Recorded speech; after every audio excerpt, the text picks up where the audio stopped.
888-700-5105. Back on the show that's all about small business, jobs, and entrepreneurship. You could get on my website, shalomklein.com, to download podcasts from the show. We're powered by Tandem HR, your solution center. Check them out, tandemhr.com. So joined here in studio by Brad Hettich, who is the president of Commercial Lending X, and a really great segue from our last segment where we both learned a thing or two, learning from large corporations and lessons for small businesses. Brad, you work with a lot of small businesses, don't you? Well, first, thanks for having me on. Thanks for having me on tonight. And yes, we do. We work with a lot of small businesses. Fantastic. So, Brad, tell me a little bit about yourself and how you ended up in this line of work where you are able to really help get businesses off the ground floor. Certainly. My background is in commercial lending. I worked for a number of banks for several years, and when the crash hit in 07, 08, and then start of 09, a lot of changes occurred in the industry, which really changed how we looked at commercial banking. And I found that I could no longer provide the services to my clients that I used to be able to at one institution. So I decided to start my own company, and we really, over time, developed into two divisions. We do a lot of bank consulting work for banks all over the country.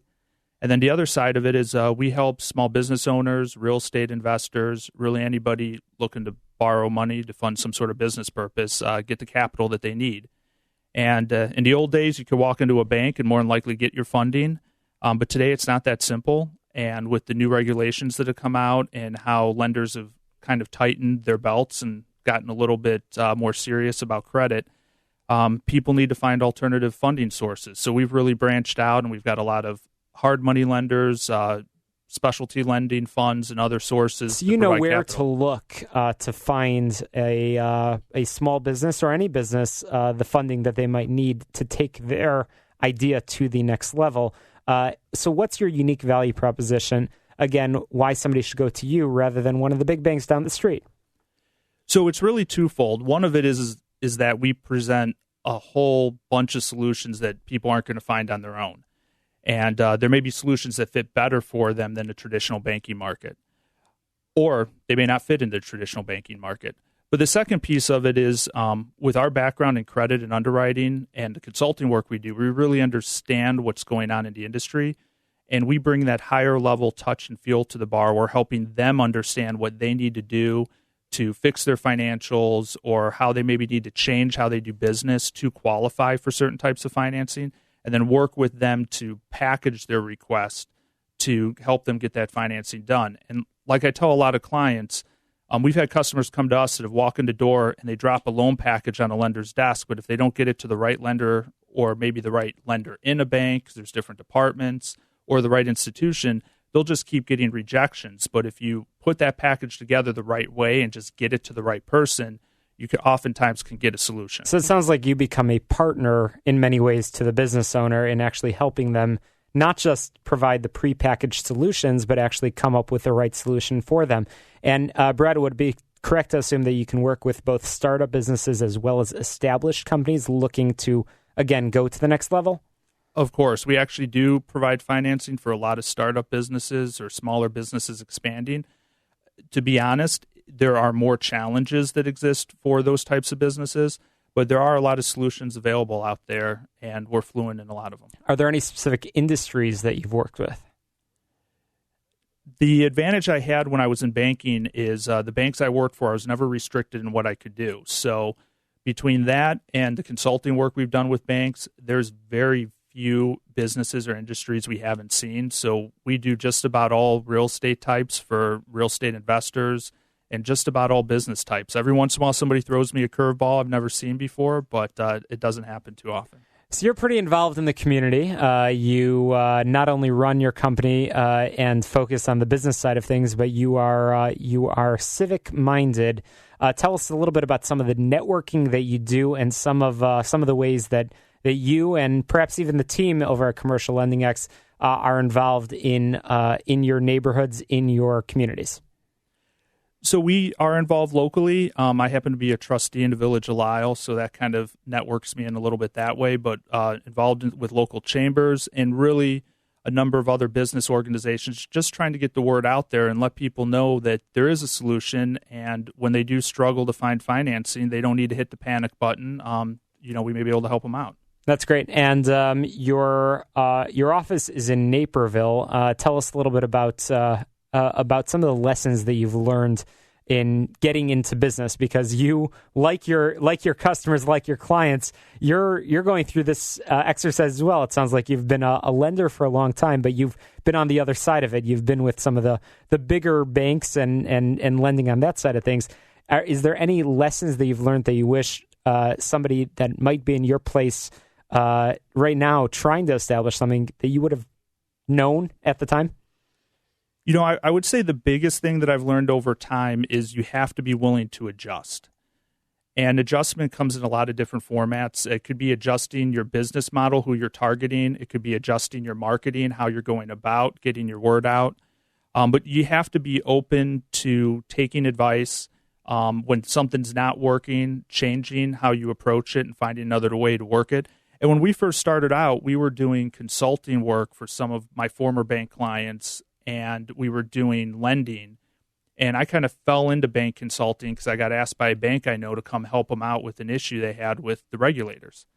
And it went well, and I got referred into some other places, and it opened up a new avenue, and it wasn't something I had planned on, but I was able to adjust my business model to make room for that, and it ended up becoming a nice add-on. So it's really, what you start off doing may not be what you end up doing at the end of the day, but that's not a bad thing. Sometimes you can find success in that. So it's interesting. We spoke a few moments ago with Paul Leinwan from PricewaterhouseCoopers, and he was talking about strategy. And I think that what you're describing is something that most of us have learned at some point or another.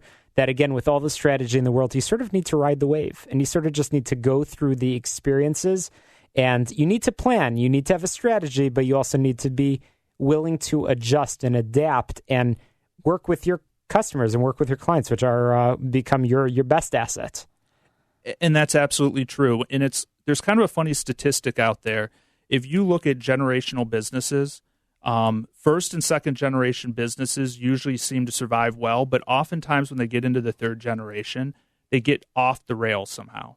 And I think a lot of that has to do with is they keep doing things the same way. And no matter, at some point, enough time goes past, the world changes and things have to be done differently. So you need people that are open to doing that. And I will tell you, all the most successful business people I have met, they've been able to adapt and change. So you're right, strategy is important, but you got to be willing to change your strategy as times change or the industry changes or opportunities come up. We're chatting with Brad Hettich, the president of Commercial Lending X. And I don't want to give too much away, but Brad is actually written quite a bit through his website. There's a blog, but you're also writing a little bit of an ebook, Commercial Lending: The New Rules. And I'm fascinated by the first line of your foreword, where you say that commercial lending used to be guided by the saying you would walk into the bank and on a handshake would borrow money today and come back and sign documents tomorrow. That's no longer the case, and Brad is demonstrating how there are new solutions, new ideas for businesses that need funding, and Commercial Lending X being a good option. So hope our listeners will be able to get a hold of you. Your office is in Naperville, but I know you're very community-minded, community-oriented, involved in chambers, involved in the business community, wherever the business community may be. So how can people get a hold of you if they want to learn more? Probably two best methods are via phone, 630-988-4852, or my name, Brad, at Commercial Lending X, that's X as in X-ray.com, or via our website, www.commerciallendingx.com. Commerciallendingx.com. Check it out, because that's also where that ebook is already starting to be posted. Some very interesting things. I spent some time over the weekend reading it. I would encourage you to do the same. Commerciallendingx.com. Brad Hettich, thank you so much for joining us on the program. After the break, we're going to be chatting about corporate philanthropy being a method to increase employee engagement and client retention. That's a theme we're hearing about today on the program. A lot of people are very involved in community, like Brad Hettich. Brad, thank you for coming on the program, and I hope we'll be able to follow your progress and hopefully get some more advice from you as in the weeks and months ahead. Thank you so much for having me, and have a great evening. Of course. So Get Down to Business is powered by Tandem HR, your solution center. You can find them at tandemhr.com or give them a call at 630-928-0510, 630-928-0510. And I cannot emphasize enough how important it is for business owners, big or small. We talked about big companies in the beginning of the program, Amazon, Starbucks, IKEA, and they have their methods of building their culture and building their identity. But we just heard from Brad a little bit about being involved in the community and growing your business that way. And there are ways to grow your business. So lots of great advice, information, and resources coming up after the break. Don't touch that dial. Cinderella,